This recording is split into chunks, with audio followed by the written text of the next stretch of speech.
as we initiate chaos theory guarantees that we'll play like lightning shots sounding like thunder. For every time in the face that it hits us, we're faster. Well, they should know by now. They see the world keeps trying to shake us. It only waits us. The pendulum swings. The pendulum swings. It's in a beautiful darkness. Only another. It's full steam ahead. Full steam ahead. All above the Petty Express. Misdirected from the start. It's a runaway train. I come a freight train. I come a freight train. In a beautiful darkness, the Petty Express. In a beautiful darkness. Good morning, everyone. And actually, Paula, I'm glad to see you because I was going to unbox your box. I actually was going to do this yesterday. I was going to do a video and everything, but woke up with enough energy to go to Walmart, ship out the giveaway stuff, check the P.O. box, make soup for Mr. Mo and the kiddos, and then I think I slept the rest of the day. Now, Mr. Mo says I got up and watched House with him for a while, but I don't quite remember that. So there's the thing. Don't, don't take NyQuil if you're Mo. I do take it, I'll take the DayQuil, but normally NyQuil because it will knock my behind out for like a bajillion and 12 years. So Mr. Mo was like, I tried to wake you up because I didn't want you sleeping I wanted you to be able to sleep at night. And I was like, no, NyQuil is not my friend. It will make me sleep all day. Oh, you can tell I'm American because I'm like, how do I open this box? I thought I was being all smart and like I cut it. That's it. How do you stop a blonde from opening a box? Make it English. I am over here just cutting things. The kiddos are at church with Mr. Mo. Ooh, you are awesome, Sauce. Look at this. Mr. Kipling's. Now, I don't know how y'all stay. I can understand why waistlines are getting bigger in the UK because these things are awesome. Thank you so much. I am never sharing with my children. That's why I opened them with them not here. These are the most amazing things. Again, I don't know why anyone makes fun of British cooking because Bakewell tarts, you could, like I said, when I'm the president of America, we will have a wonderful trade relationship with the UK because I want I will never have to buy like crafts or anything again. Wine gums. These are awesome. Thank you so much. I'm trying to keep everything intact so I can write a thank you note. Yes, my mom may not have, done everything exactly correct, but she definitely taught me to write thank you notes. So I will have a thank you note, and there's a craft kit in there too. So I am so excited. And I wanted to share with you guys because I had an incredible idea on the Banfield case. So stick with me. We know that the defense in the Banfield case is about like this defense. So what I figured we would do is we are going to do a reverse speed run on the Banfield case. So we are going to watch closing statements first, and then we're going to go back and, from day 11, day 10, and watch as the state builds the case. Because I think it will be interesting to see, as I have not been in on the Banfield case, if the state can make its case. Now, Nick and I did this kind of reverse trial watch with a shorter trial, so I also want to see how it works on a longer trial, too. So that is my plan when we are on verdict watch for the Caneiro trial. That is what we're going to be doing. I love that I had all these thoughts. These thoughts were brought to you by DayQuil, so... it may or may not be the greatest idea I've ever had, but it sounded really cool when I was under the effects of DayQuil. So, It may work, it may not work. Now, for those of you who maybe haven't been with us on this road of what the hell is this defense, I'd like to take you back to opening statements when we realized there might be something wrong with this woman, not only because of her hair, but because she decided to dress up as a majorette in a high school marching band with no reason. Should have never happened. It's heartbreaking. Dramatic pause. Let me just say that she Shatnered the shit out of this. I mean, she and Calculon from Futurama, the best actors ever. Some of you might be looking at me and wondering, Why the hell you can't pull your hair out of your jacket? Yes, we were all wondering this. And then we, subsequently wondered how you had even passed the bar. And then we wondered if we were being punked. But those were kind of the levels of our wonderment with you, ma'am. how's she going to defend that?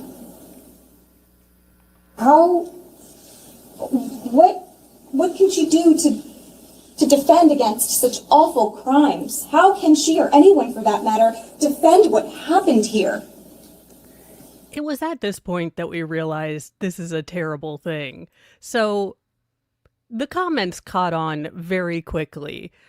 Now, it is interesting because now this is from Law and Crime and they're generally pro-state. They're generally pro-guilt right away. But we've got from Corner of the Universe, I love the defense attorney being like, the fact that there's a mountain of evidence is too convenient for my client to be the killer. Ma'am, no one's accusing your client of being smart. Whoever's heavy breathing into the mic is driving me insane. It was interesting to go through and see how much the prosecutor's opening statement really seemed to resonate with people.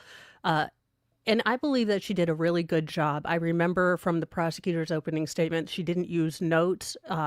She didn't use emotion. There was that one little moment where I got worried when she talked about the little boy and little girl, that her voice kind of quavered, but then she brought it back because I was like, oh shit, we're going full Uvalde. But then she brought it back to the facts, to the data. And it was just really nice. Wow, the defense lady sounds like she's in a high school mock trial. That was a terrible opening statement. Miss Weird again, prosecution opening, evidence. Defense opening, nuh-uh.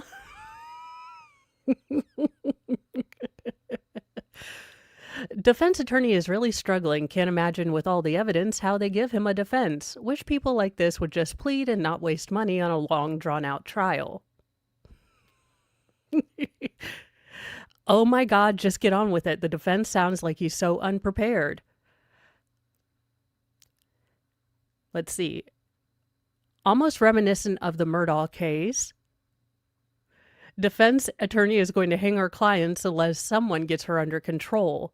Defense seems like a lovely woman, but she needs to chill with the histrionics. It's displeasing for the ears and the brain. Why is the defense attorney sitting so close to the client? It's like she's leaning on him. Why does the defense attorney lean on Paul at all times? Defense opening statement. It's a bold strategy, Cotton. Let's see if it pays off.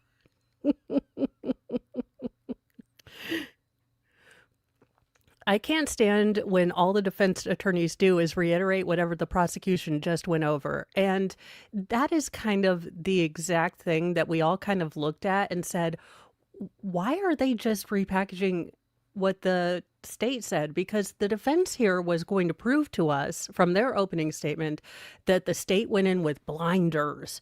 They focused in on Paul. They didn't even look at Corey because Corey wasn't there at any time. No, not that reason. No, they had it out for Paul. Probably the best showdown is what we'll end with, but the defense attorney asking the last witness on Friday or on Thursday. So you just looked at Paul. We followed the evidence. So you just looked at Paul. No. No, that's not what happened. Thank you for playing this game. I wish you'd watch the trial we're all watching, because that would be interesting if you did. So that is day one, and it doesn't get any better. I mean, for the defense, that's kind of upsetting. For me, it's hilarious because I get, well, more people or more things to look at. Let's see. Love Sergeant Matthew and Creed. When the defense attorney went after the canine, loss of, or the canine officer that was looking at or looking for the scent of human remains, I was like, what in the hell are we doing here? Why are you asking if the dog is going to be present? I love this. This detective is like, wow. So this would be the day two. This would be when we got into the second day of the detective who was going over the financial crimes, the female detective who had used to work for the IRS. Detective's cadence, timing, and ability to articulate her responses is impressive. Her testimony should be shown at police academies for training purposes. The prosecution should thank the judge for making their objections for them. And then Caneiro has literally sat through the entire testimony, staring unmoving at the witness. It's extremely creepy. Yeah. Now, this is something that I've noticed in a lot of current cases, and I think it's going to be something that defense attorneys, broad spectrum, have to start looking at. How their client optically appears to people watching. Watching trials is growing in popularity. It is becoming somewhat of a sport, or at least like sports for inside cats. And I think the way that their client appears to people that are watching, because they're not only they're not only, trying to win over the jury, there also is the court of public opinion. And I think that defense attorneys are going to have to be much more aware of how their client appears, especially with more trials being streamed, live streamed, and commentated on. Now, yes, does that add an additional burden to the defense? But it's also called reality. If your client is being accused of god-awful things and they dead stare into the computer or to the live court like this, it's deeply unsettling and creepy. Get them a notebook, have them doodle. Have them talk to someone. Have an intern next to them explaining the ABCs. I don't care what they're doing, but dead staring into the court camera is bad. The defense is an absolute joke, wasting everyone's time asking irrelevant questions.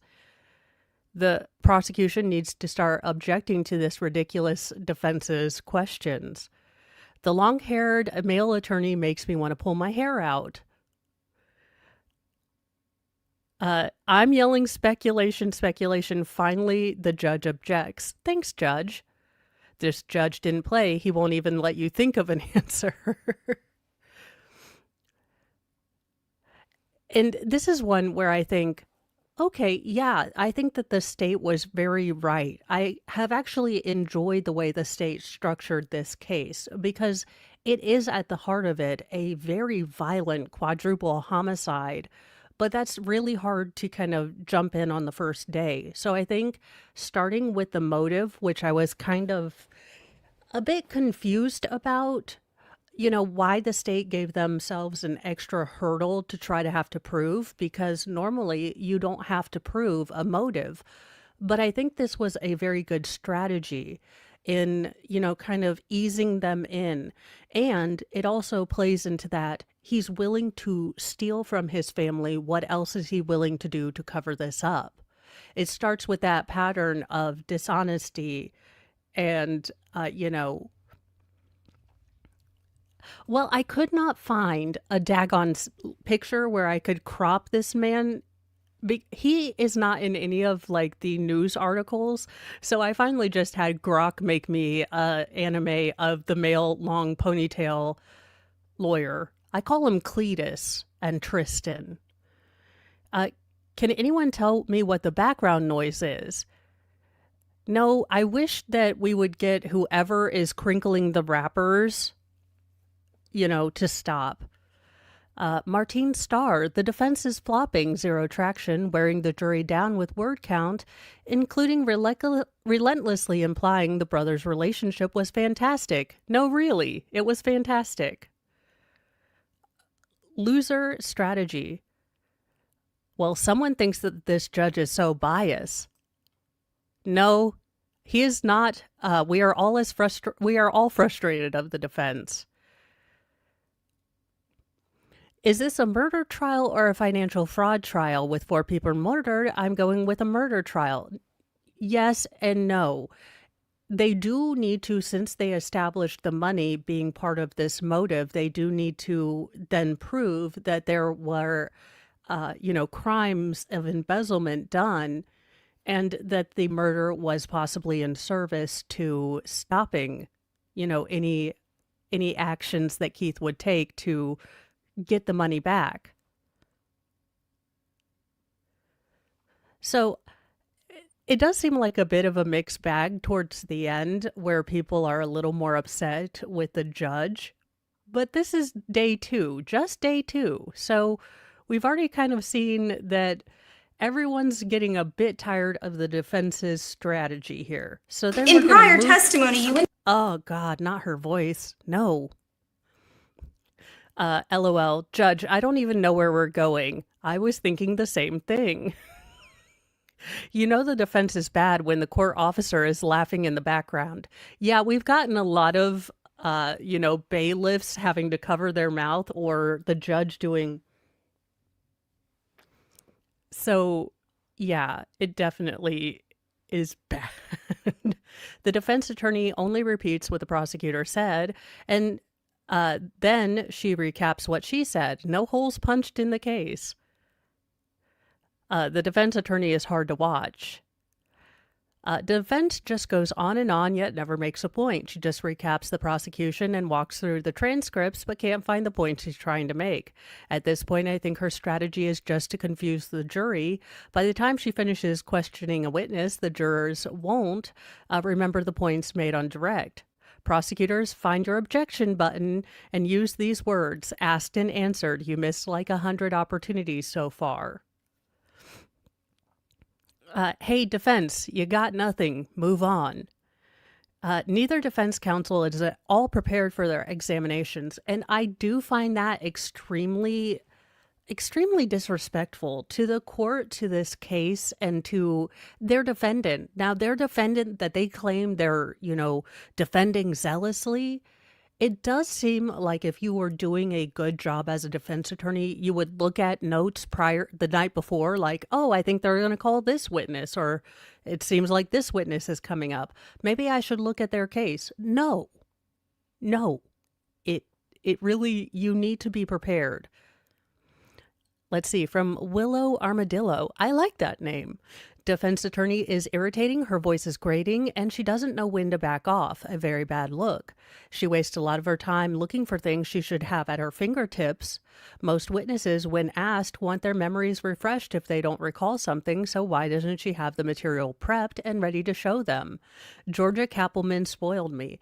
And this is where it becomes so glaring. When we have these really dense and information, heavy cases, and we see not only prosecutors but defense attorneys to be utterly prepared for them. So we know it is possible.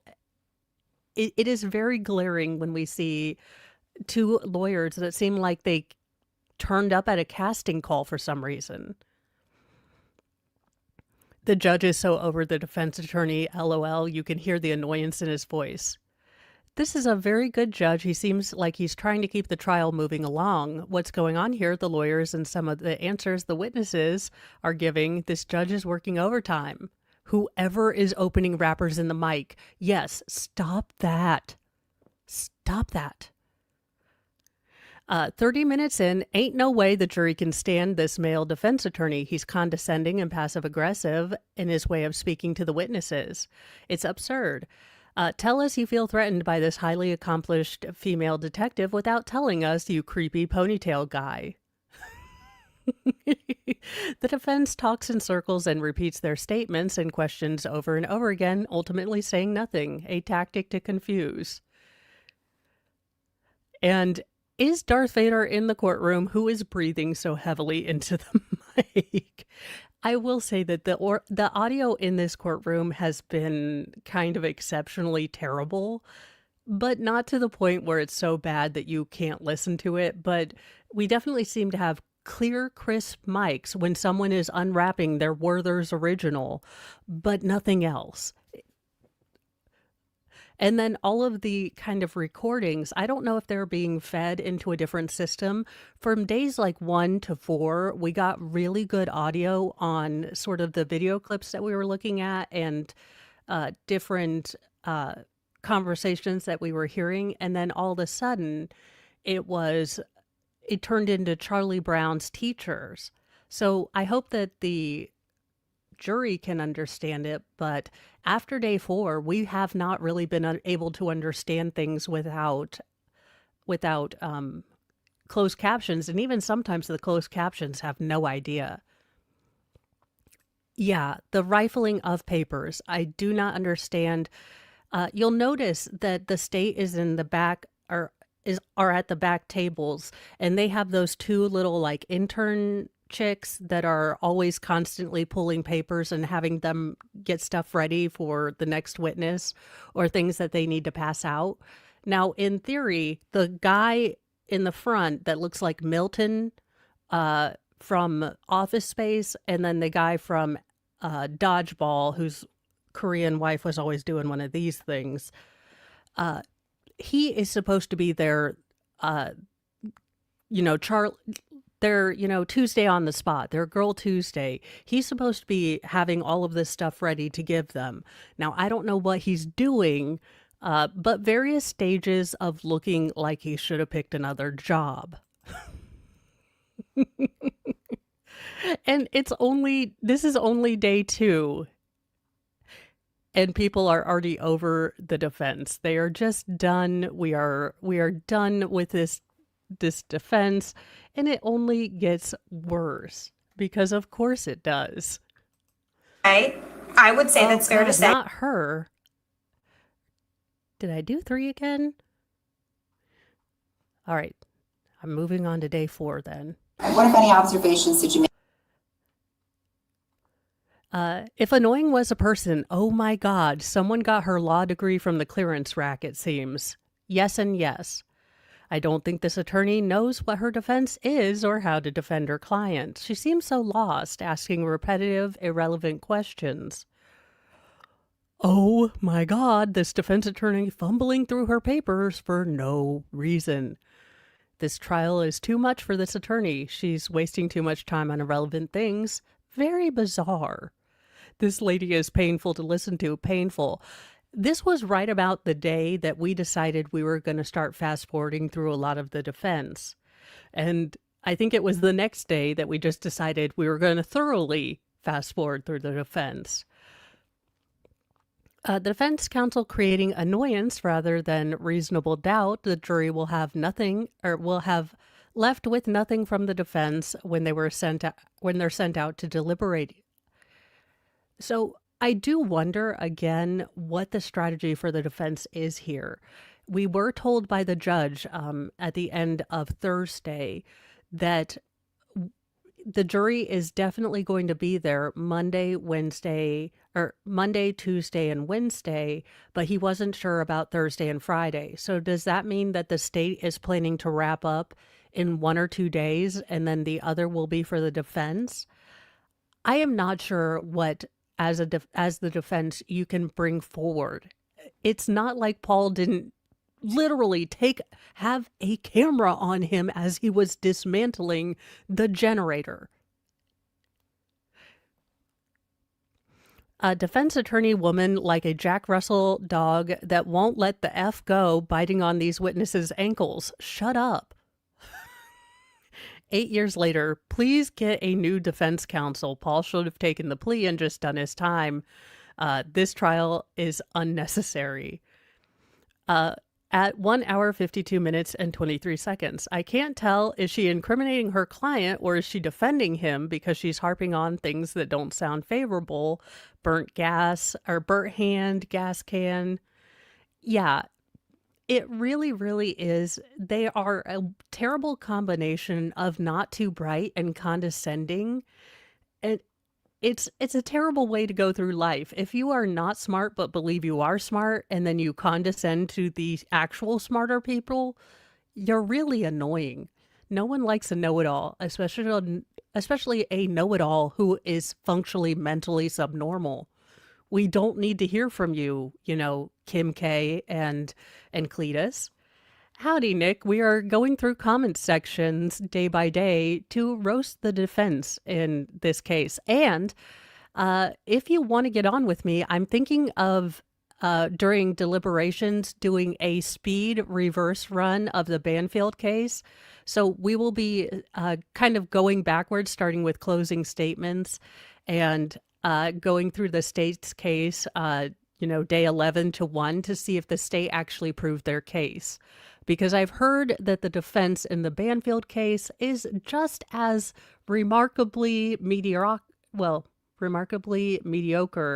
as this particular defense. So that is now full disclosure. I had this idea when I was heavily medicated on NyQuil. So,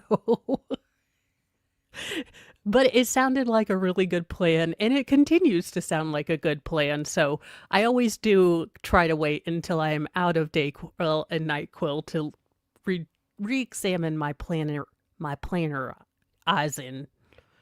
Now, this is day 4, about the time that we decided we were simply going to fast forward through all the defense. And I think we've been through this. Oh, yes. No, this is the same complaints that we've always had. If annoying was a person, oh my God, someone got her law degree. No, we've done this one. So now we're on day 5.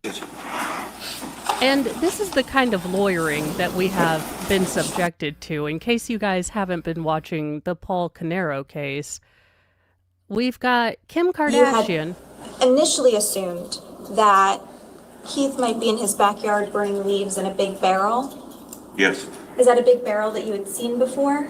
There was a barrel behind the house next to the pool that I've seen, yes. And Now, this trial has been a gold mine. We have Bella Lugosi up there, the plastic surgeon. We have Kim Kardashian, if she had passed her bar examination. We have Paul in a combination of hideodorous, crimes against fashion and humanity sweater sets, and ponytail hippie lawyer. Now, she's annoying in her own right, but then we get her counterpart somewhere in here. Let's get ponytail lawyer up. Because he is... Here you go. Oh.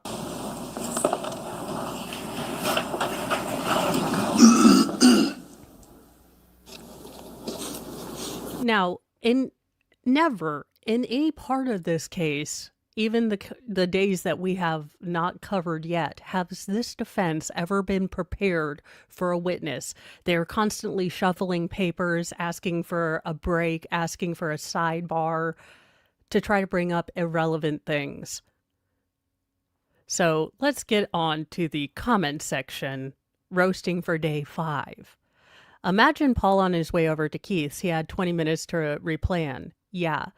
And it's not like we don't know now that there's actual video footage of Paul right outside the glass garage door, fiddling with the generator. The defense are still asking pointless questions. The judge is so over these moronic defense attorneys. This is the first trial I can't actually stand watching live. I just drop in to check the progress. Both the defense lawyers, and I use the term loosely, are complete and utter idiots. I will say that this is the first trial that I have proactively on the Petty Express decided to skip through the defense. Normally, I can find at least some idea of some use in the defense to try to figure out their strategy or something like that.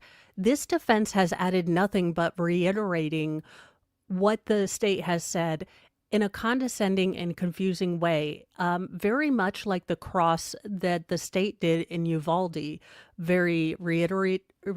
was a very kind of monotonous tone, and it didn't really answer any questions. Did the defense attorneys buy their degrees online? Let's see response. Tim, you, said Mama Clean. I'm convinced that the defense attorneys hate their client and want to put them away for life. They're not even trying. For the love of God, what in the hell is this guy's defense doing? He is doomed regardless because of the utterly massive evidence and clear motive, but they're not helping one bit. They're just talking and talking and talking in one big circle. I really can't tell who's the bigger dodo, the male or the female attorney. I mean, wow, they really are just scorching taxpayer money with this incredibly long-winded and pointless cross-examination.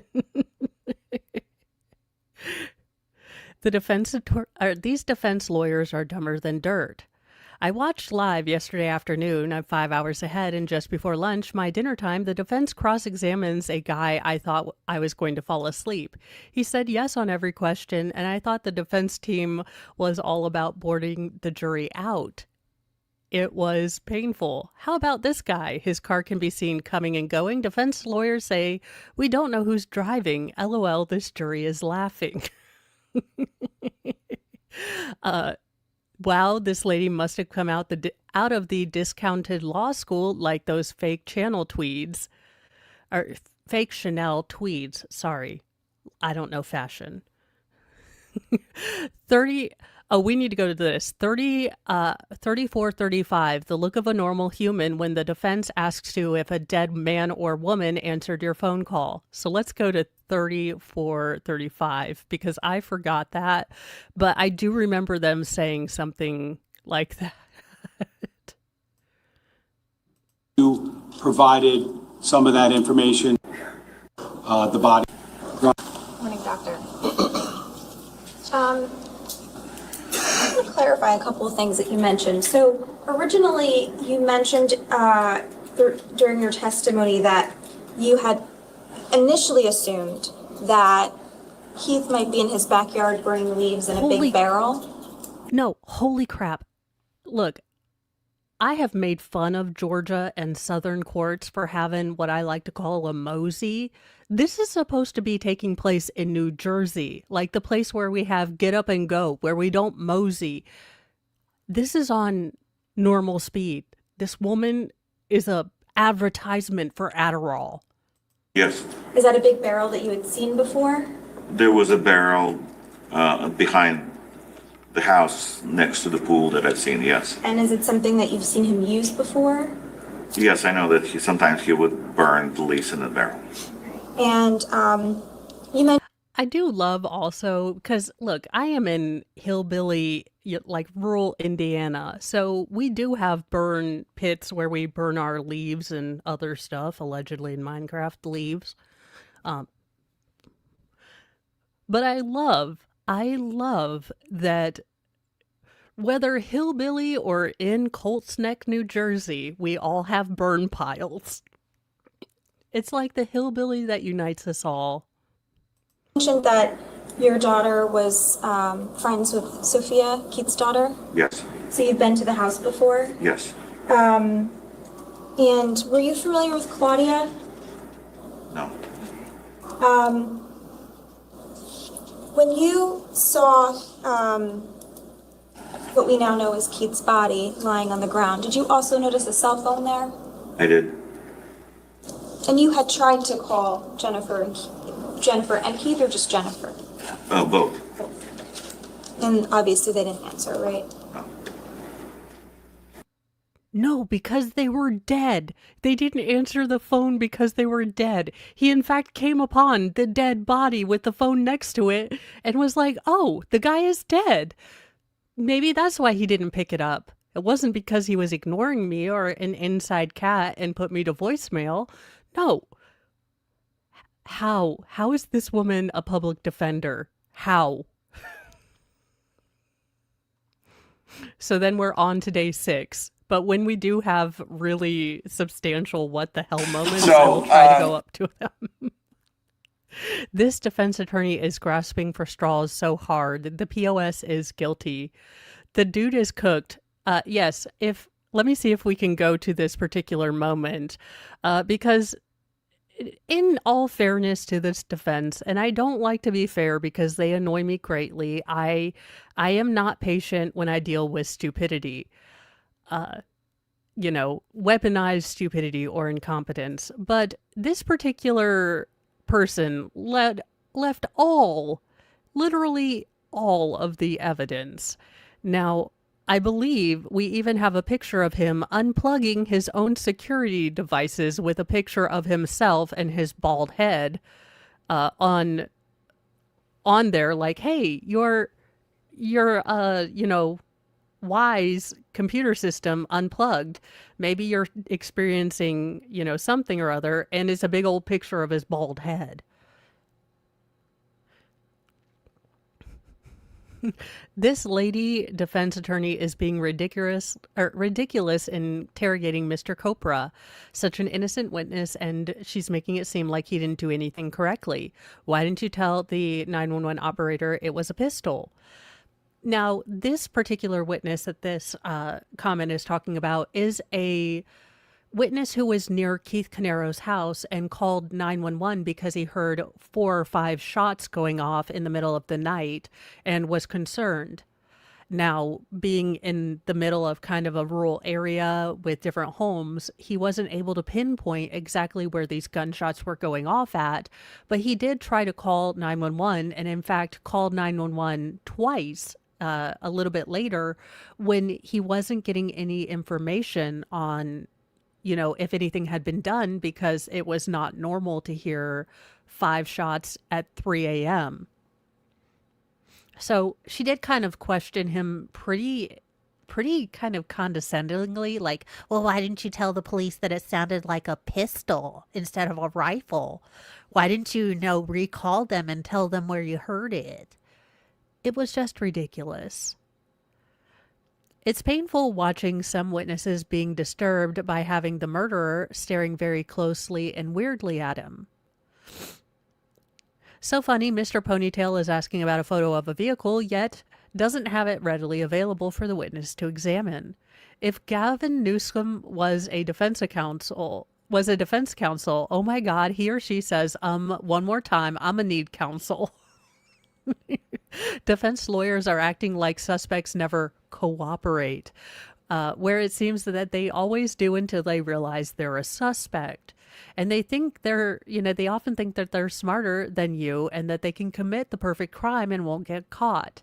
Yeah, Paul, it was great of you to think about you and your brother's Ring cameras, but you forgot about everyone else in the world having Ring cameras, which is why we have you coming and going from your neighborhood, coming and going from Keith's house, and before you cut the power at Keith's house, you fiddling with his generator. The prosecutors are doing a great job. The defense, not so much. Why is Paul's attorney moving her eyes like that at the very end? Paul's fire is the distraction tactic to draw himself away from Keith's murder. I thought we were done with all this financial stuff a week ago. Get to the gun barrel and the gun and the passport in the backpack. Now, I will say this is actually a good point. The state does have an incredible amount of evidence that they actually investigated in this case, which means that we had a lot of witnesses because there were 3 different localities to look at and several different layers of investigation to go through. You had three different localities because the car that they searched and found the knife, the barrel of the gun, and the possible suppressor and sights were all found in his wife's Sorrento, his wife's Porsche Cayenne. I was like, it's some stupid name. At the police station. So we had that particular site. We then had Paul's house that had to not only be investigated for a possible crime, but also a possible arson. So you have fire inspectors and then you have the DA. You had Keith's house, who had not only fire inspector, but then a homicide inspector. So there has been a lot of witnesses that you think, okay, why do we have to hear from this, that, and the other?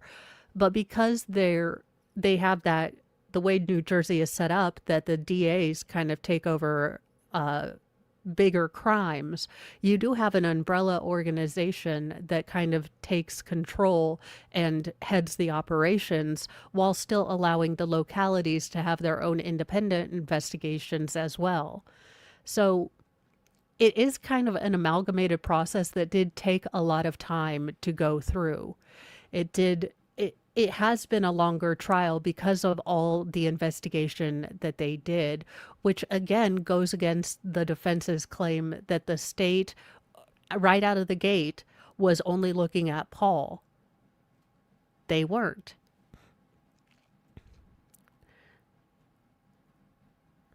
If the police did their job correctly, the family could still be alive. I'm sure it took time chasing his family down. However, all my family... Okay, that's a weird statement. Is the defense attorney arguing over whether it was 320 or 333? And it did come to light during this day that the fire in Paul's house does appear to be calculated, that if it were going to take out any member of his own family, Paul's family, the most likely person that would have been trapped in their room just from where the fire started was his wife. It does seem like Paul and his wife slept in different rooms, which is kind of normal. I mean, I do it with Mr. Mo because of snoring and my insomnia, and neither of us sleeping well. So it's not abnormal that people do have different, places of sleeping, but it looked intentionally set to have gone up and through the master bedroom.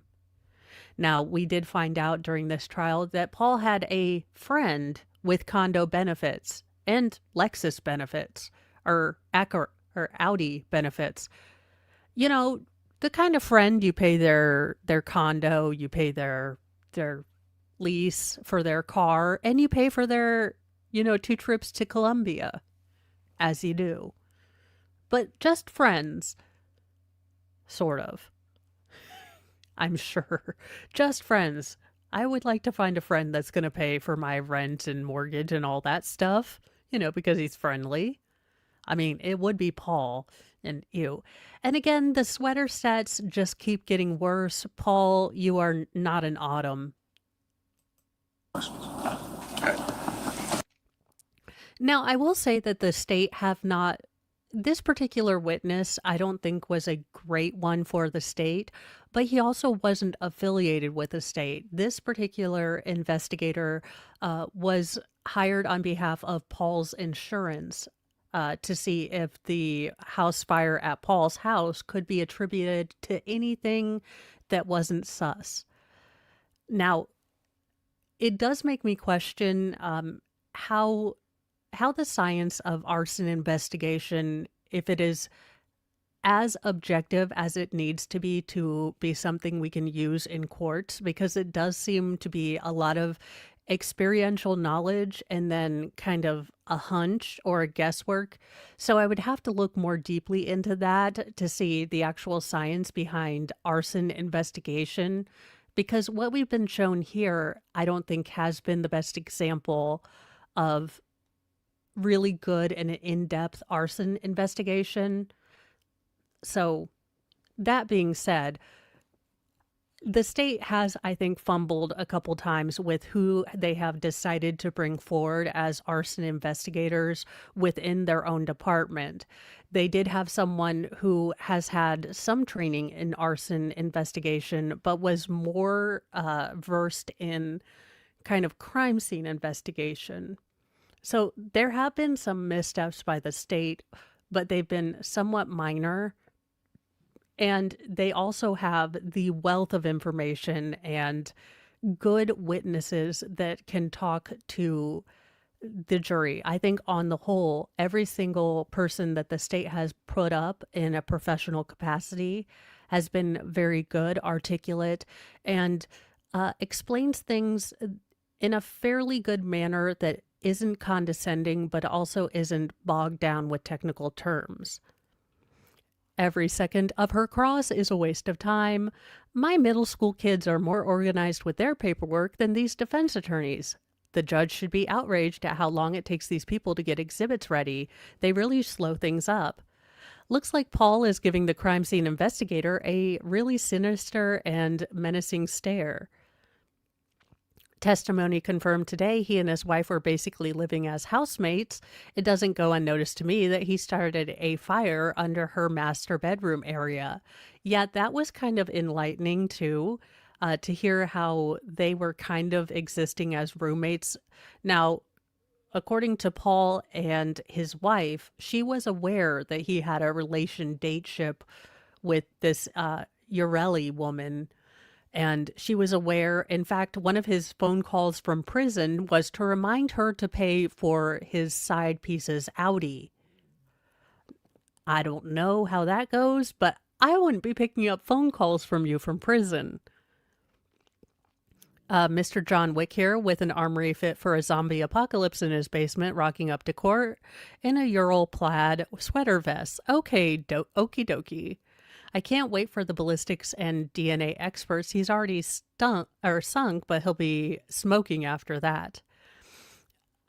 Silly Billy, MOO, said, I like how the defense attorney had to give up on accusing witness of his report not being sufficient about the dog's location, huff and puff, no question pending, and then be like, well, you don't even know if he's accurate. Like we didn't all just see and talk about the jeans and obvious blood on them that the dog was leading directly to. Yes. So this was the day where we find out that the overseeing investigating detectives brought in a canine who was specialized in cadaver scent to go around both Paul's house, his car, and other places to see if he detected any scent of recently deceased. Now, the dog signaled on Paul's Porsche Macan. I don't care. I don't understand how the hell, if you're out of money, if you are broke while you are leasing 5 Porsches, don't understand it, don't get it. But he also alerted at the pile of debris that was somewhat melted in Paul's basement, melted and frozen. And that turned out to be the jeans and shirts that had biological evidence on them. Now, we haven't gotten to the actual biological evidence and what they found in the lab. I'm guessing we're going to get into that this upcoming week. But it will be interesting to see how the defense deals with this very concrete evidence that Paul is linked to these genes. These genes are linked to his car because of the deposit of some of the blood on the outside of the jeans going to his car seat. That transferred that smell to his car seat. There were traces of blood found in the car seat and on the jeans. So it will be interesting because they have been steadfast in their point that the state only looked at Paul, even though the evidence only pointed to Paul. Let's see.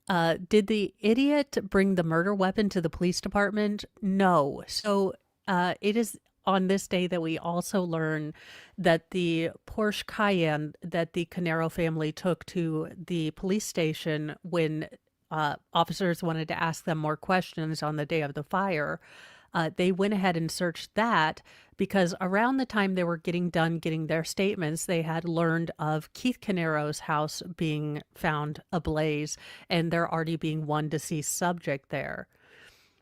So they were trying to say, hey, you guys need to stay here. We are worried about your safety. We need to go get an APB on the other Caneiros out there to look for them. And while they were doing that as well, they were looking through the Caneiro's car and found Paul's go bag with a barrel of a force multiplier, random force multiplier pieces, a FLIR camera, so an infrared camera, passports, savings bonds. I believe there was a knife and several other things that looked like if you were maybe possibly trying to book a flight to a non-extraditable country, those are the things you would have in your bag. The evidence really is overwhelming at this point. I can't wrap my head around this woman's defense tactics. She's done nothing but prove her client is guilty by drilling on the things I would gloss over, circled the bloodstains on his jeans, isn't that a burn on his hand, etc. She's harder to watch than the POS who's on trial, who's clearly catatonic. So it will be interesting to see if the defense comes in on Monday ready and willing to go, or if they have also read the tea leaves and realized that really no one is on their side. No one thinks that they are doing an awesome job. Because I can imagine, and look, I know fully well that I am doing a roast of them in the comment sections, but they when you make your decisions as they could have had a case. I think there are certain places where the state hasn't cleared up. We had one witness who said she saw people running toward Paul Caneiro's door at around 4:30 or 5 a.m. Who are those people? They haven't been identified. I do think that there are places where the defense could have, if they were in any way competent, have attacked the state. The worst defense attorney I have ever seen. This defense attorney is unlikable, and she's petty, an awful lawyer. This defense attorney's line of questioning is such a waste of time, as usual. Let's see. 3:57:59. Let's see what defense attorney asked at 3:57:39. That is so confusing.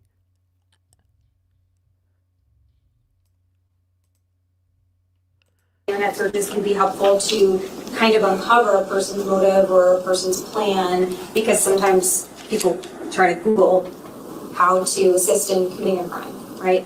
Sure. Okay. In this case, there was nothing like that on Mr. Caneiro's phone. Not that I'm aware of. There were no searches about how to get away with arson or how to get away with murder or anything like that. There were... Oh, also, Nick, how did McClelland get in here? Nick, if you haven't been watching this trial, McClelland's barber apparently conned another person into thinking that the greasy Miami Vice slick back was gonna be a good look for anyone and not make you look homeless. But it is true that he wasn't stupid like Brian Walsh.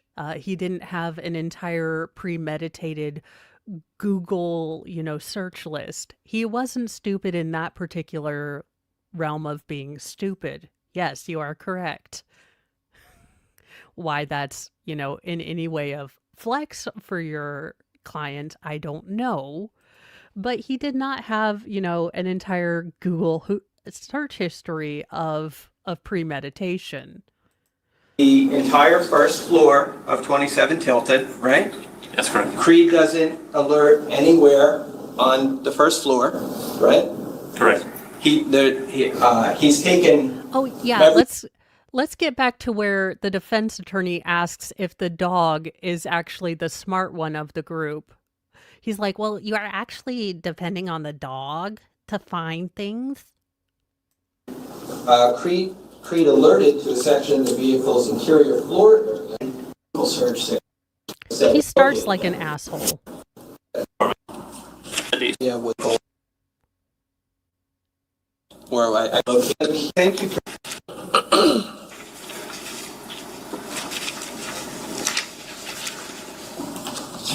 Anthony, sir. How you doing? So I thank you for sending Creed's resume. I would rather look at Creed, the canine officer's resume, than I think you want me to deeply interrogate your resume, officer of the court, defense attorney. I don't think you want me to look at your resume. I think Creed might actually have more successful cases in his CV.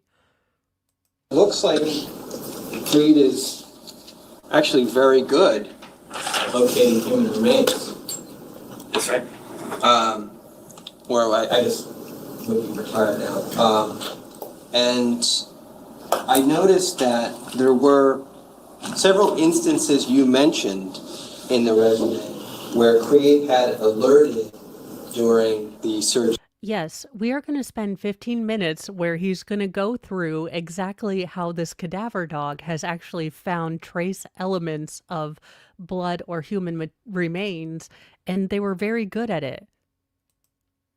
I don't know why he's a defense attorney.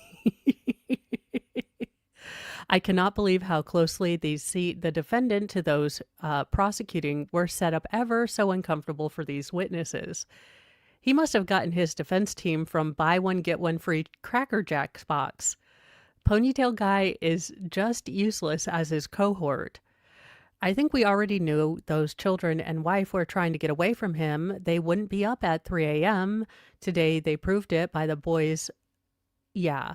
So this is where we do start getting into days 9 and on. The absolute horror that went on in Keith Caneiro's house.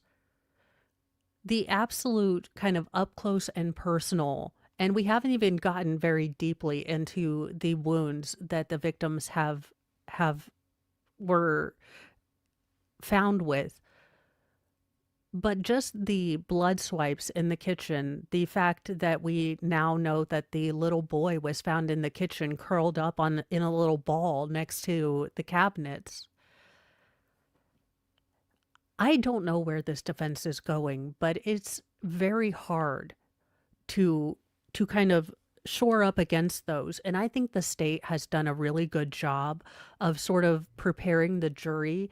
This is going to be incredibly rough testimony coming up in these next 3 days of actually what happened to not only the parents, but I think the harder thing is going to be the up close and personal knife attack of the children by allegedly their own uncle. And I think that the state has done really good at building up to this, showing all the reasons why they have to show this to the jury. It's not been used for emotion grotesquely like the Uvalde did. I've actually been very impressed with how this state has handled the really difficult and emotional toll of having 2 child victims.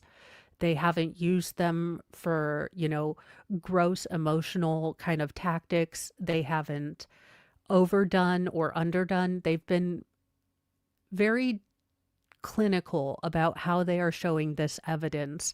And I think it's very refreshing after coming from Uvalde to deal with a prosecution who would just like to stick to the facts and evidence and not try to bring in this heartstring evidence. Bring in what they have to, not bringing in, crying, emotional, hysterical relatives, things that they could have done.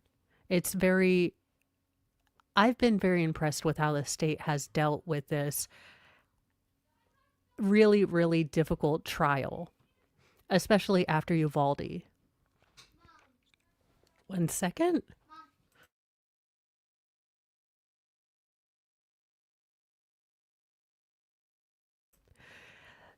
This defense attorney is making this trial unbearable to watch, playing with her hair, etc. What a piece of work, so stupid. What a buffoon this lady defense attorney is.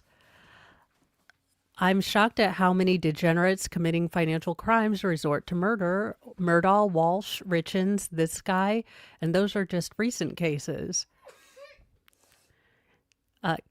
Now, I will say that this particular audio has been not so great, but it's not been the most terrible that I've ever encountered. So people are kind of upset about the audio on this case, but it hasn't been the most awful I've ever experienced. It's just been quite normal. Could you tell me what happened?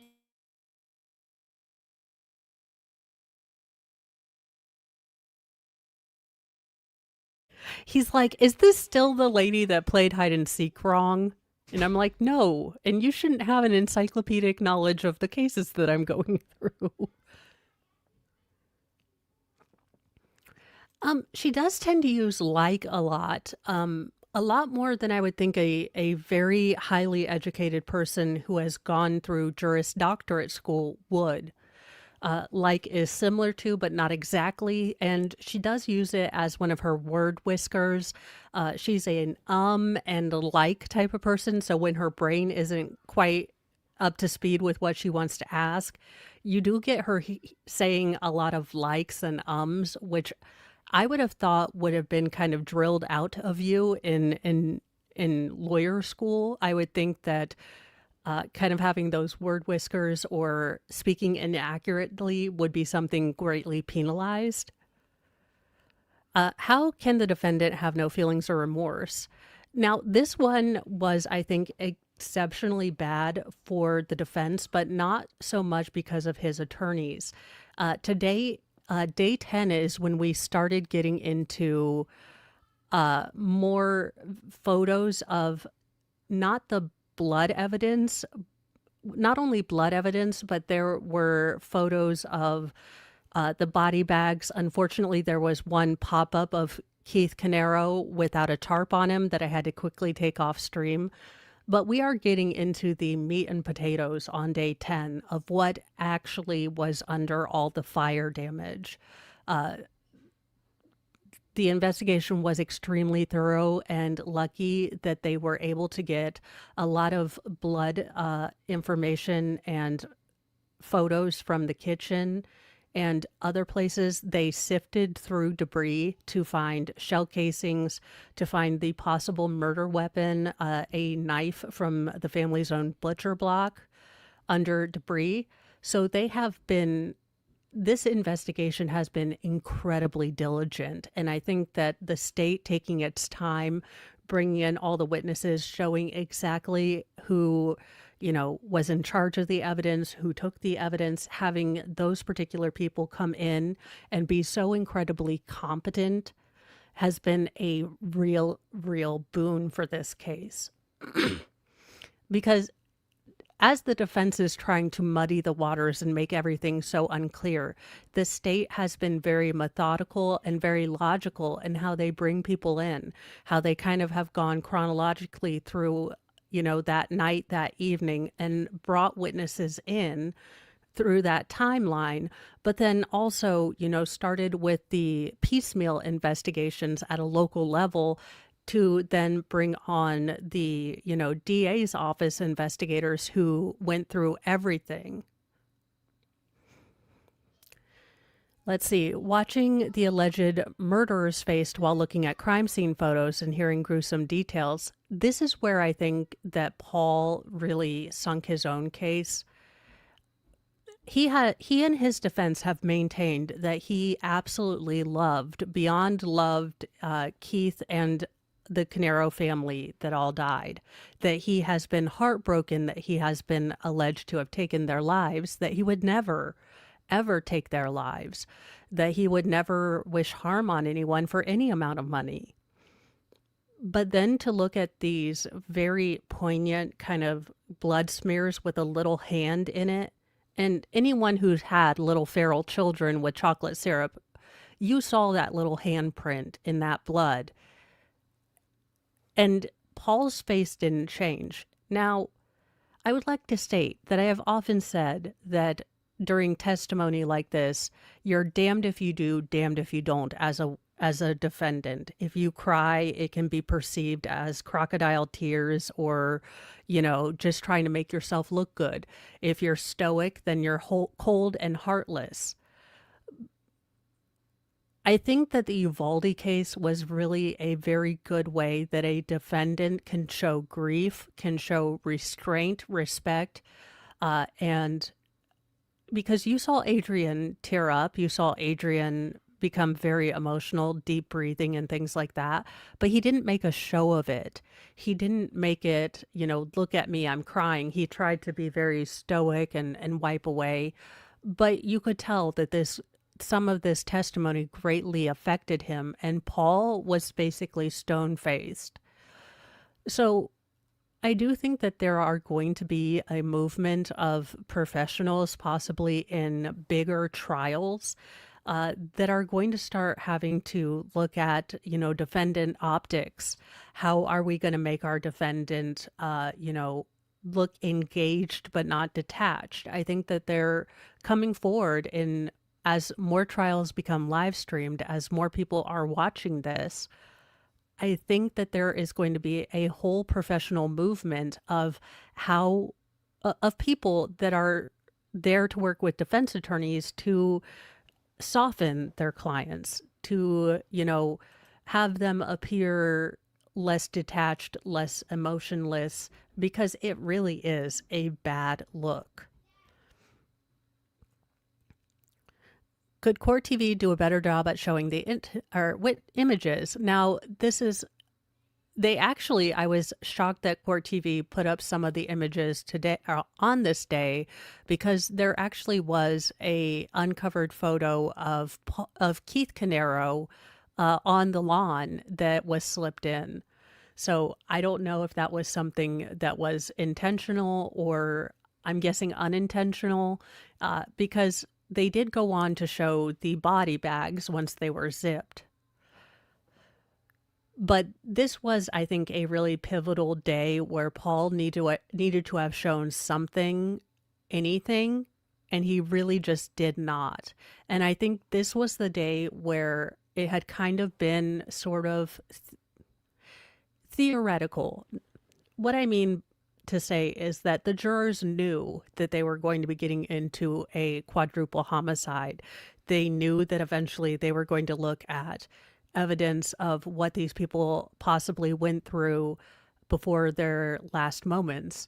But the way that it was presented, cleaned up as much as it could, and first just the blood smears in the kitchen and that little handprint, I think was much more emotional because of its subtlety and its restraint than all of Uvalde's parading of the dead children, and kind of more poignant to me with the way the state has been restrained and not using the victims for emotional kind of hostage in the jury. So this isn't so much about them. Now, day 11 is where we get into the dumbest, and we are going to watch the dumbest back and forth that I think I've ever seen in my entire life for a defense. And this is the last day of the trial thus far, but we are going to get into the dumbest back and forth that has ever back and forthed.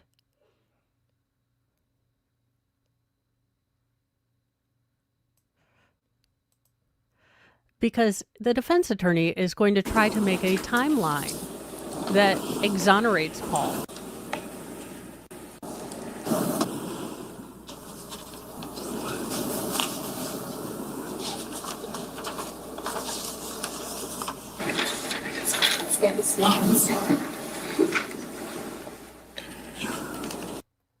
Wait a minute, maybe I'm back a little, because she was writing all this stupidity.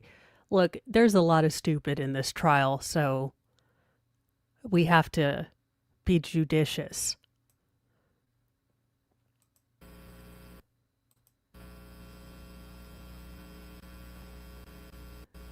But just to give you kind of a glimpse of what we were dealing with this entire trial, I think it's no better encapsulated than the timeline SmackDown fight. Sorry, you ran away. Never mind.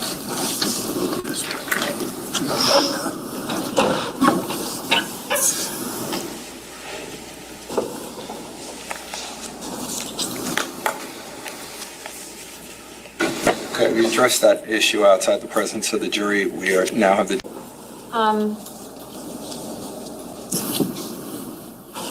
Sir, I just want to go over a timeline with you. Okay. Now, we will speed this up because this hurts my soul at normal speed, so we will go 125.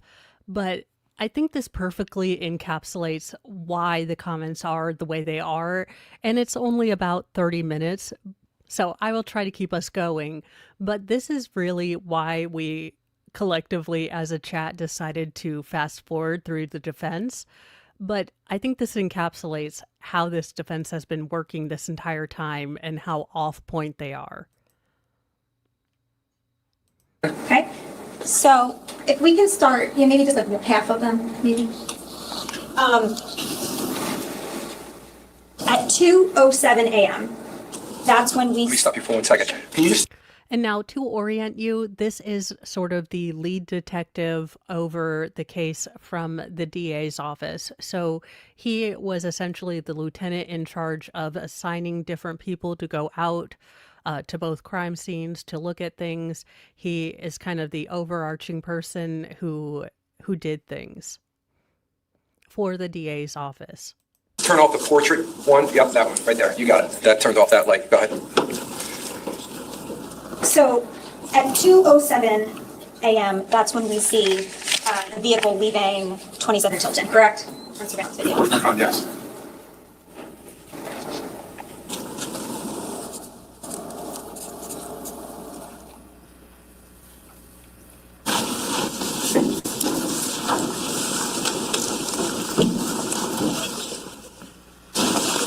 Actually, I think it will be better to show if we go to the state's dismantling of the defense's timeline, because it's much more concise and easy to understand exactly where the defense is making things up. 16 minutes?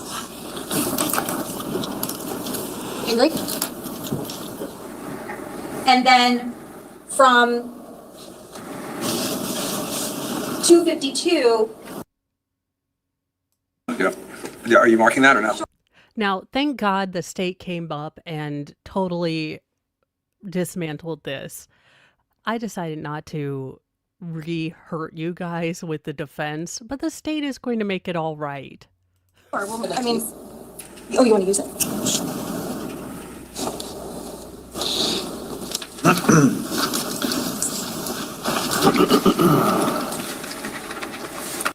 And screen grab it. A good idea. Back here. Whatever you want. You come on up. Thank you.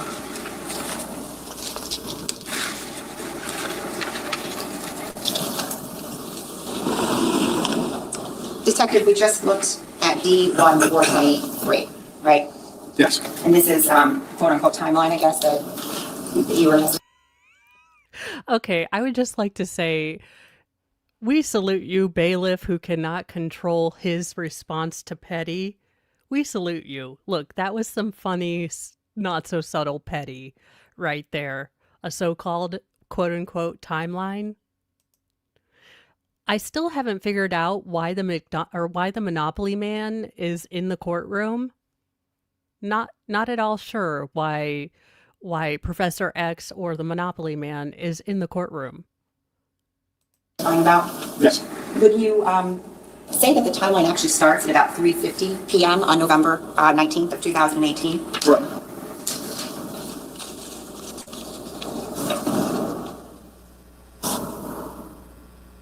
What happens at 3:50 p.m.? That's the first phone call regarding the trust between Keith and Paul Caneiro. What's the next thing that happens that afternoon? Howdy, I would Dan. go to about 6:05 p.m. What happens then? That's a second phone call between Paul Caneiro and Paul Caneiro.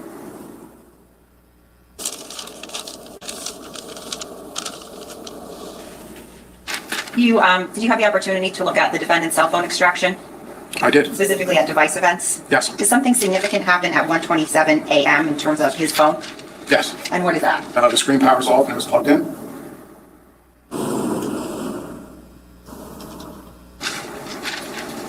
So Paul was actually semi-smart. There are things in this trial that really confuse me as far as Paul's plan, because some parts of his plan seem to be incredibly Machiavellian and very well thought out, to the point that you would think, okay, this guy was fairly organized. This was something he planned. And then other parts of this murder plot that were just plain beyond utterly stupid. So it really is confusing. I'm not going to ask you to be specific, but at 1:29 a.m. at the defendant's house, does an event happen?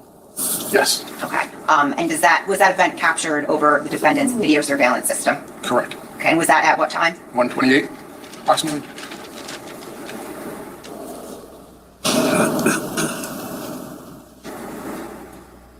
Now, specifically at that time, do certain cameras stop working? Yes. Okay. At 1:31 a.m., what happens at the defendant's house? 1:31 is two Nest cameras, one in the basement storage area, and then one at his workbench, which was the gun workbench, went offline. Is there any photos, or how does that notification come in? Via email. Was there any photos in relation to that? Sorry? Did any photos come in? You don't have to tell me what it is, but was that an email notification with a photo? There was. Okay. Now, this time frame, you estimated between 3:30 and 3:48 to be about 12 minutes. 3:30 and 3:42? Yes. 42, I'm sorry, yes. Yes. Okay. Now, we start with 3:26 a.m., 3:26 a.m. to 3:42 a.m. Is that 16 minutes? Yes. Does something significant happen at 4:54 a.m. in regard to the defendant's cell phone and his device events? It unplugs and powers, the screen powers on.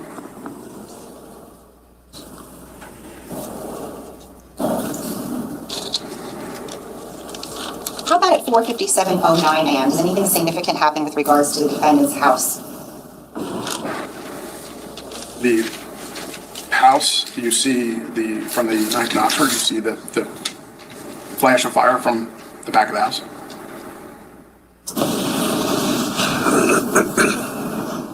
Was there an alert at 4:59 a.m. to the Ocean Township Police Department?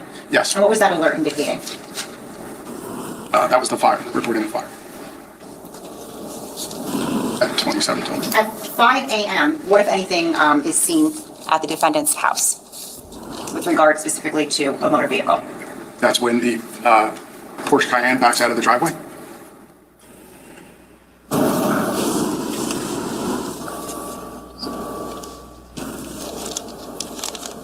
Thank you, Judge. If we could have this. This needs to be remarked. Yes, it does. So we'll remark that, so the defense has their exhibit and the state can add to it. What's your last exhibit for the state? Yeah, Kim K is 474. upset. This exhibit is 474, correct? 474. And you can have a copy of that if you need it. Yes, please. We'll make sure you get it. Ms. Wallace, go ahead, you can continue. What is that? This is an alert notification from West to Keith Caneiro's Gmail account. It was received at 3:02 a.m. on 11/20, and it says the side door camera went offline or disconnected at 2:52 a.m. Okay, and just so the jury can see, I'll put it up just in terms of what photo it is. Now, I'm showing you what's been marked.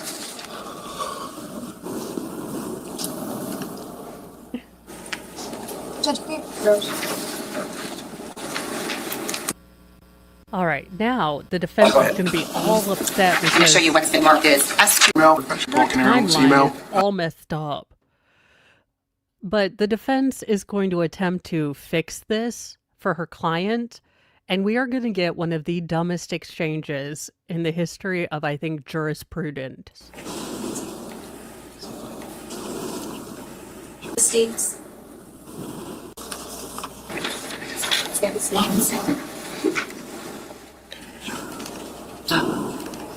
It's a little small now, but. With respect to the 5 a.m., it's the Porsche Macan that pulls out of Mr. Caneiro's driveway, correct? Out of the garage and out of the driveway? Yes. And what we're referencing there is, just to orient ourselves, we're talking about the morning of November 20th, the fire timeline at Mr. Caneiro's house, correct? Yes. And when I say Mr. Caneiro, I mean Paul Caneiro. Yes. So when the Porsche Cayenne pulls out of the driveway, it's actually, the exact time is 4:59:55 is when it's backing up. Okay. You agree with that? Yeah. I don't have anything in front of me to say otherwise, so I say yes.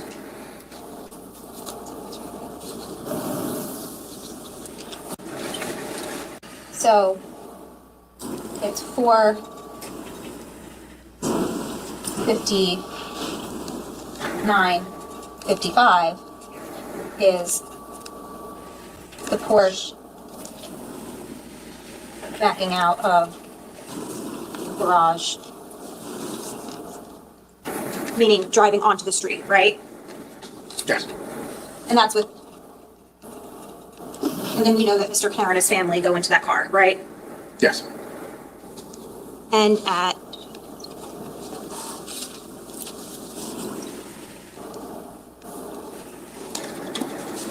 now, after the car backs out,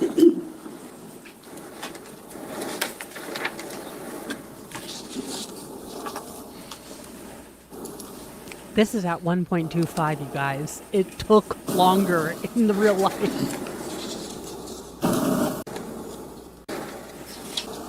right? Flash of light that we assume is the main fire. Towards the back corner of the house, if I remember correctly, yes. That's the first time you see the flash. Okay. So from 4:57 to 4:59, we're talking approximately 2 to 3 minutes, right? Close, if you use your 55, I would say closer to 3 minutes, but yes. Yeah, that's why I put 2 to 3.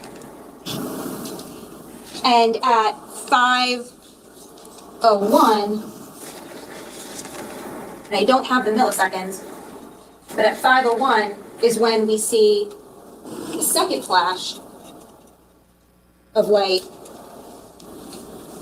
indicating the small garage fire, correct?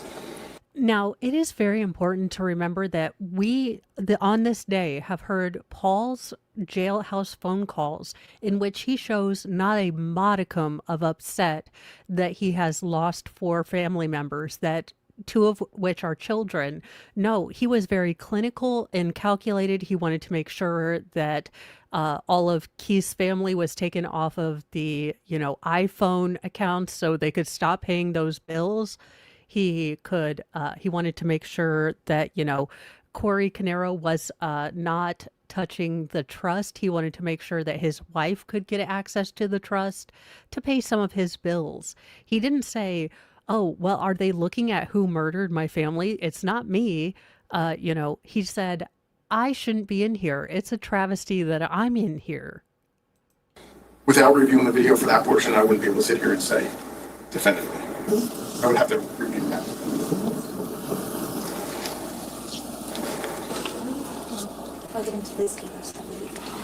Okay, So we stipulate the 501. Okay, so it's stipulated that at 5:01, approximately a minute, and I think it's like 5:01:30-ish, so approximately a minute, maybe a little more than a minute later, after the Porsche is backing out and on the street, that we then see the second flash of light. Yes. Now, Capture it. oh, sorry, yes. And we're gonna take your D exhibit now, and we're just gonna add a .1 to it, so it's gonna be D1 423.1. So the prosecutor asked you a bunch of questions about, what happened at this time, what happened at this time, what happened at this time, with respect to this timeline, and you knew the answer, right? It did. You knew exactly what time Paul Caneiro's phone was plugged in, right? Yes. And what time it was unplugged, right? Yes. You knew exactly what time there was cameras online and offline, correct? Yes. And you knew exactly what time there was a flash of light and things of that nature. Yes. But you don't know what is in the rest of Elisa Caneiro's phone, and you don't know anything about Corey Caneiro. It's argumentative. Now, Elisa Caneiro and Corey Caneiro, Corey Caneiro is the third of the Caneiro brothers. He was the youngest, and he has been the one that the defense has been trying to pin this murder trial on, despite, again, a very thorough investigation that has not brought any indication that Corey had anything to do with this. Of all the three brothers, Corey seemed to kind of be doing his own thing. It was Paul and Keith who were, financially combined with the businesses. So the only fact that they have to kind of tie Corey Caneiro even tangentially into this case, the defense, is the fact that he too was a, ancillary beneficiary. I don't think that's what they're called, but basically a contingency beneficiary of the life insurance policy should all of Keith Caneiro's family pass away. The benefit would then be split between Paul and Corey Caneiro. That is literally the only thing that the defense has brought forward thus far. You don't have any information about Corey Caneiro. Well, I do have information. I'll be more clear. question. You didn't ask him the question. Well, he's in the middle of answering it now, so go ahead. When you say I don't have any information, I have information on him. I've talked to him, I've interviewed him, so I do have information on him. Yes. Okay. But you don't have surveillance video from his home or information from his cell phone or information down to the millisecond or the second about what transpired with him, correct? Corey Caneiro was never a suspect in this investigation. We followed the evidence. The evidence always led us to Paul Caneiro. So when I interviewed Corey, we interviewed him, we got the background information, and then we followed the evidence. That's what we did. You interviewed Corey Caneiro and you got background information, correct? Yes. You did not conduct any further investigation after that into Corey Caneiro, correct? You testified earlier you didn't follow what happened to, he was a 50% beneficiary, you didn't follow the money, correct? We followed, this investigation followed the evidence. And the evidence led us to Paul Caneiro. The evidence that you reviewed, correct? We followed the evidence that we had, yes. Right. Well, you had Elisa Caneiro's cell phone, correct? Yes. But you only looked at 2 days, right? I looked at what I felt was relevant to this investigation. Right, what you felt was relevant. You cannot tell us what exists when you haven't looked at it, right? No, I can't tell you what I don't know. No. You cannot tell us what you don't know. Judge asked and answered. No, let her finish your question before I rule on your objection. Go ahead. Now, this is what I find also incredibly damning. And normally I don't bring the defendant's family into things. I don't, because I feel like they are victims as well. And they've already had their lives blown up. But the fact that this little smirklet over here wants to smirk and smile and giggle and snicker throughout most of this trial has been one of the most disgraceful acts, because again, I want you to remember that she has lost 2 little children, 2 cousins, horrifically. And she wants to smirk and snark. And look, I can smirk and snark at all points because I am not even tangentially related to these people. And let me tell you that testimony, the blood gathering evidence from the kitchen in Keith Caneiro's home with that little boy's handprint, that I am guessing is one of his daughters. There have been a trio of a redheaded woman and 2 blondes that come in almost always late from any breaks and just smirky, smiley, and they seem to be Paul's family, and it is just a really bad look. It is such a bad look that that Paul Caneiro's family basically accused the state of coercing them into giving statements after they were trying to provide protective custody for these people who looked like their family had an active target on them. They're like, they wouldn't let us shower, and that's why we just don't want to cooperate with the state. Your family was killed horrifically. It it's just not a good look. The entire Caneiro family has ticked me off. Paul's family with the way they have behaved in this trial. The little smirkies, like, hee hee kiki during this has been utterly disgraceful and entitled. It it really has not been a good look for them. And generally, I don't say anything about the families. I don't. I stay away from it. I don't think it's productive in any way. But they are absolutely embodying a family that would see their father go light their house on fire and not say a word about it. They seem like the type of family that would back up Paul to anything, just so they could still have a cushy life. You cannot tell us what you don't investigate, right? He's answered that, so I will sustain the objection to that question.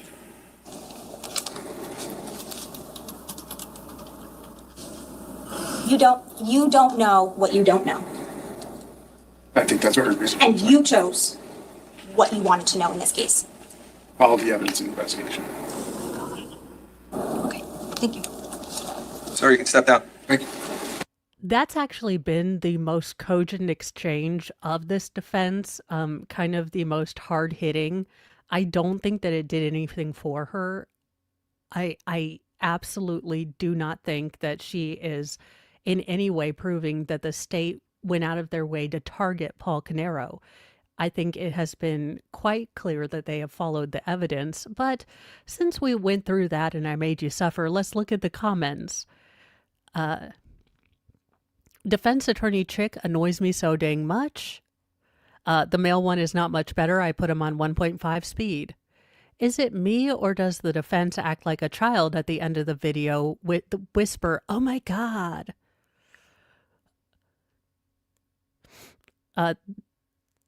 This detective really got to her. I love it. I feel like I'm watching a Columbo episode with the dumbest killer ever, to the point where both sides are proving his guilt more and more each day. She's treating him like a hostile witness. Big mistake. The candy or cough drop wrapper noise is insanity. Yes. How could the male prosecutor not realize how annoying this is after more than 1 week? Oh, so it's the male prosecutor. Sir, step away from the Werther's originals. Every time the defense questions a witness, the judge has to stop them from rambling. She pauses too much, like she doesn't know what her next question is going to be. She's losing the jury. Oh my God, this female and male defense attorney, LOL. I think they're related to Lori Vallow. So effing stupid and idiots. They're not listening to the answers. When they don't like the answer, they ask again. And she and her 1 minute bullshit, that 30 seconds of crap and about 4 minutes of a 911 call. Yeah, this defense has been just absolutely craptastical. I do wonder, when we start getting into the more emotional and heavy testimony of the autopsy reports, of the medical examiner, what they're going to do. Because I think up till now, the state's witnesses, even the volunteer firefighter who brought out little Sophia, you could tell that it still tore him up, but he has been as professional as possible. And I think that is much more, to me, that's much more emotional. Has much more emotional gravitas, because these are people that are typically very stoic. And you could tell that there are victims from this crime that spread across these communities. Both fire departments that showed up initially were volunteer firefighters. These were members of the community that went into a house, knew the Caneiros, knew Keith, knew Jennifer, knew the kids. And they had to go, they went in, they thought that they might be protecting people from a fire, getting them out, saving them. And human instinct, because it was so smoky in there, they didn't realize that the children were already gone. So they valiantly tried to bring out this little girl, this little boy, to see if there was anything they could do to help them, and they couldn't. So it's really, really going to be interesting if the defense's technique is going to change at all into this, because I think all of the evidence has been very, very poor for Paul, but we haven't gotten to the very emotional part where we actually talk about what these victims suffered. And I don't know that the defense is going to have any really good kind of bulwark against this. I mean, I think that this would be a difficult case to try as a straight and competent defense attorney, but I think could be points made that they haven't, because they are bound and determined to try to get Paul completely off of everything, and it's ridiculous. So we will be doing this trial this week. So we've got, at least from the judge, Monday, Tuesday, and Wednesday on the books. Whether we go to Thursday and Friday, I don't know, but I think he has talked to the attorneys, and I'm guessing the state has maybe one more day, and then the defense is going to show whatever in the hell the defense is going to show. I doubt that Paul is going to take the stand. I don't see there's anything to gain with putting Paul on the stand. I think he has been uniquely unlikable this entire trial, and I don't know that he would be able to articulate or gain any sympathy from the jury with his sort of just general kind of dead stare. So that is our plan for this week coming up. We will probably be starting around 10 o'clock, so we can fast forward through the break and end kind of at the same time that they're ending, without having to, deal with all of the breaks. So that is what we're planning to do. And then when we get to verdict watch in this case, we are going to start the reverse Banfield speed run. So basically, we will only be watching the state's kind of presentation. We will start with closing statements and go backwards during the days. So we will probably get medical examiner testimony first. So that won't be really great, but I want to see if the state proved the case. And Nick and I have done a reverse watch on a shorter case, so I want to see if we can bypass the defense, which I have been told, is worse than even the defense in the Caneiro case, but see if the state still did in fact prove beyond a reasonable doubt to all of us that Mr. Banfield totally did this.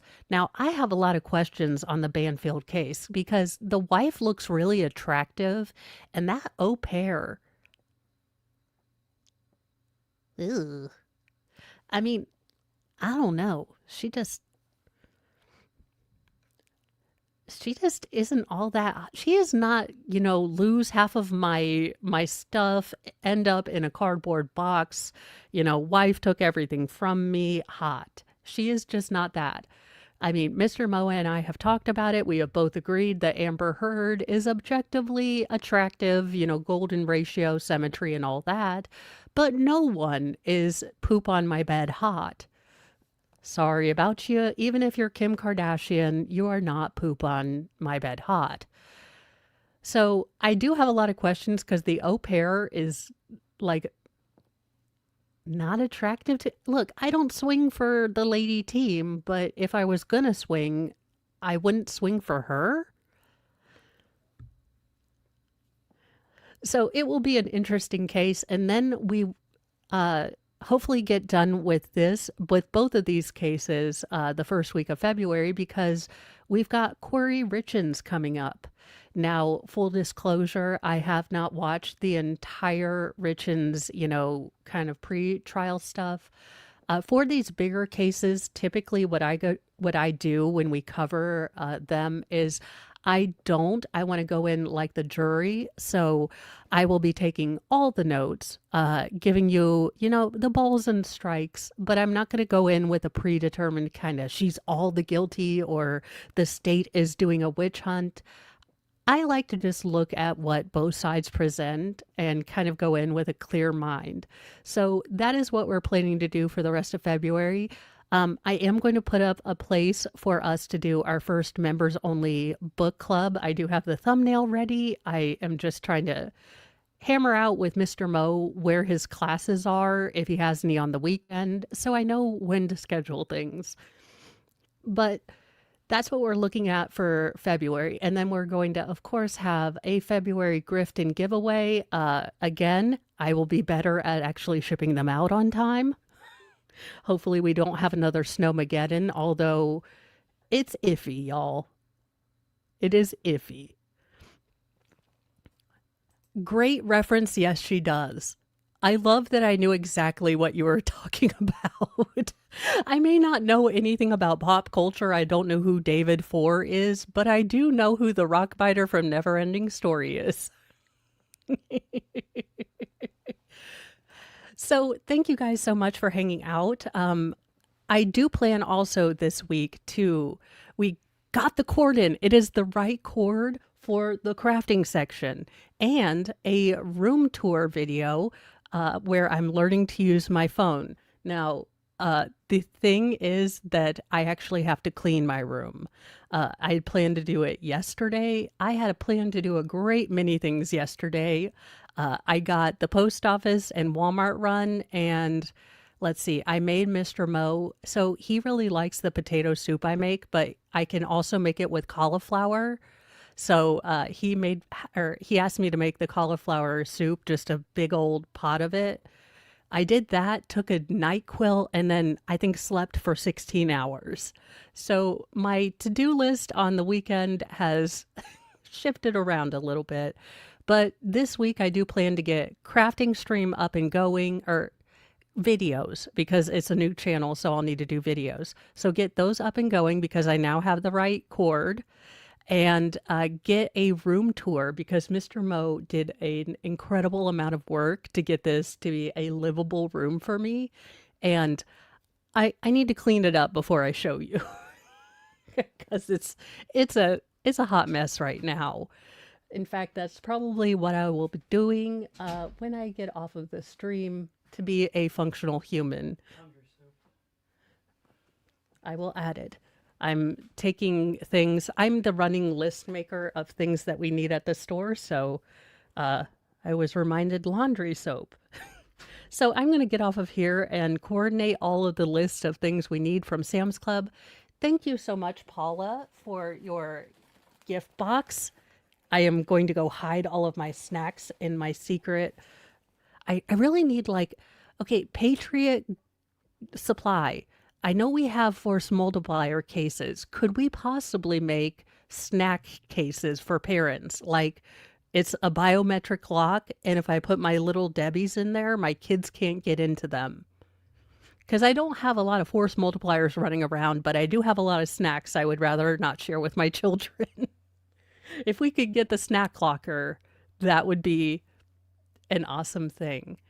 But I'm going to let you guys go. Thank you so much for joining us on this roast of the defense and kind of our tentative plan, our schedule for the week. Monday, Tuesday, and Wednesday, we will definitely be on the Caneiro trial. And then during Verdict Watch, we will be doing a reverse speed run of the Banfield trial. And then we will be getting ready for the Corey Richins trial, which will be awesome. So I will see you guys, but that's basically all I have planned for February. Trying not to overwhelm myself, but that's all I have planned for right now. If other things pop up, I will let you guys know, but I am going to go help Mr. Mo. And thank you, thank you, thank you. I'm going to enjoy it. This is all going in my secret hiding place, even from Mr. Mo. Although he doesn't like almond as much, so I don't end up having to share with him, but still. Secret. Bye, you guys.